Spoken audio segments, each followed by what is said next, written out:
السلام علیکم ناظرین، آج میں مغرب کے وقت کا بیان کر رہا ہوں اور عطا بن ابی رباح نے کہا، بیماری آدمی مغرب اور عشاء ملا کر پڑھ سکتا ہے۔ بیمار آدمی مغرب اور عشاء ملا کر پڑھ سکتا ہے۔ ہم سے محمد بن مہران نے بیان کیا، کہا ہم سے والد بن مسلم نے کہا، ہم سے عبد الرحمن بن عمرو اوزاعی نے کہا، مجھ سے ابو النجاشی نے، جو رفع بن خدیج کے غلام تھے، ان کا نام عطا بن صہیب تھا، انہوں نے کہا، میں نے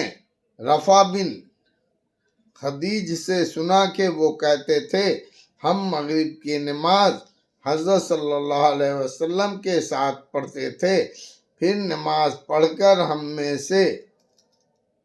کوئی مسجد سے لوٹ جاتا اور تیر اندازی کرتا، تیر جہاں گرتا اس مقام کو دیکھتا، اتنی روشنی ہوتی۔ ہم سے محمد بن بشار نے بیان کیا، کہا ہم سے محمد بن جعفر نے کہا، ہم سے شعیب بن حجاج نے، انہوں نے سعد بن ابراہیم سے، انہوں نے محمد بن عمرو بن حسن سے، علی سے، انہوں نے کہا، جب حجاج ظالم مدینہ کا حاکم بن کر آیا، نماز میں دیر کرنے لگا، تو ہم نے جابر رضی اللہ عنہ سے نماز کے وقت پوچھے، انہوں نے کہا، حضرت صلی اللہ علیہ وسلم ظہر کی نماز دوپہر کو ٹھیک گرمی میں پڑھا کرتے اور عصر کی جب سورج صاف تیز رہتا اور مغرب کی جب سورج ڈوبتا اور عشاء کی کبھی سویر کبھی اوپر آپ جب دیکھتے کہ لوگ جمع ہو گئے ہیں تو عشاء کو سویرے پڑھا لیتے، اور جب دیکھتے کہ انہوں نے دیر کی تو آپ بھی دیر کرتے، اور صبح کی نماز صحابہ رضی اللہ عنہ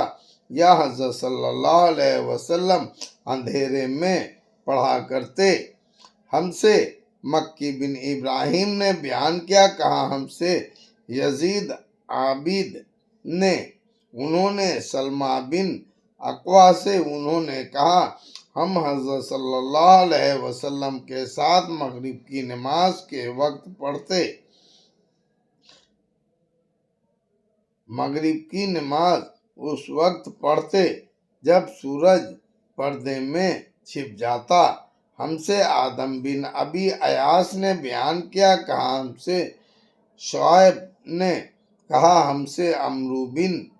دینار نے، انہوں نے کہا، میں نے جابر بن یزید سے سنا، انہوں نے عبداللہ بن عباس رضی اللہ عنہ سے، انہوں نے کہا، حضرت صلی اللہ علیہ وسلم نے مغرب اور عشاء کی 7 رکعتیں اور ظہر عصر کی 8 رکعتیں ملا کر پڑھے۔ اللہ اکبر۔